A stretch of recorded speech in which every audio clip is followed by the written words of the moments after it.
Well, economists also keeping a close watch on land values, and they say demand is good, but supply levels, they're concerning. The Farmers National Company found there are more buyers than sellers in today's market.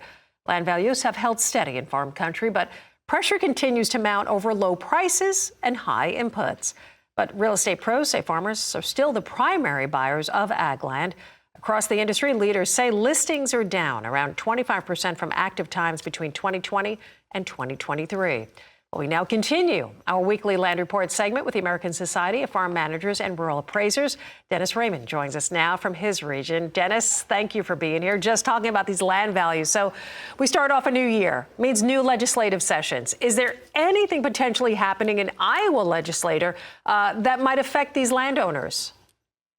Well, yes, property taxes are becoming an annual discussion item in a lot of states, and I know Iowa is going to have some discussion on property taxes in this next legislative session.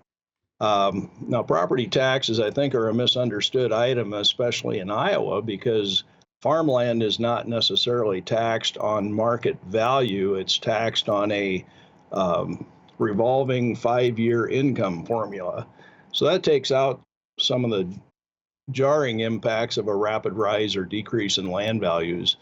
So this income formula is applied to the productivity of the land is determined by the corn suitability rating for each tax parcel, and then that in turn develops your assessed value.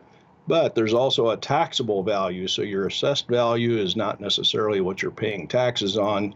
It would be your taxable value, and that can only rise by 4% a year. But I believe that's a statewide calculation. But that is called a rollback, and the taxable value is multiplied times your levy rate, and the levy rate is determined by your local budgets, which benefit from the property taxes, and that's usually about half of the property tax goes to your school district.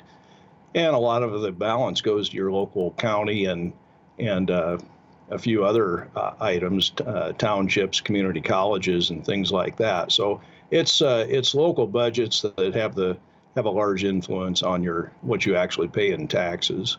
So I think a lot of people automatically assume that's great information because people will go, oh, this property is really rising. It's going to be high. It's going to be very high to buy. That translates to higher taxes. Obviously, that's not the case. Well, in Iowa, that's not the case. There are other states where, each state has their own laws and peculiarities, I guess, as far as that goes. And in Iowa, residential, commercial, et cetera, are market-based market value, but Iowa's this income formula, so it's a little different calculation. You have to check on your own states. I know some use a blended formula. I believe South Dakota's partial income formula and partial market value. So there are different ways to go about it, but certainly become familiar with how it's calculated in your state before you complain too loudly. Absolutely, absolutely. When we talk about then varying state to state, what about property taxes on farmland from county to county? Well, there is a lot of variation, and Iowa, I guess we cover a number of counties, and we do see quite a bit of variation from county to county. And that may be school district to school district, because as I mentioned, about half your property taxes will go to the local school district. So depending on their needs and their building plans, et cetera, a lot of the variation from county to county or from property to property is due to the school district and county budget. So you do see a lot of variation, though. All right, Dennis, new year, a lot of people trying to make maybe some changes as they look forward to 2025. Advice for landowners? Well, the best advice is when you get that property tax bill, understand how that's calculated. And if you don't understand it, call the courthouse, talk to your county. Probably the county assessor is the best source to call, but or stop in and talk to them face to face. They do enjoy, straightening straightening out the information and educating people when it comes to property taxes.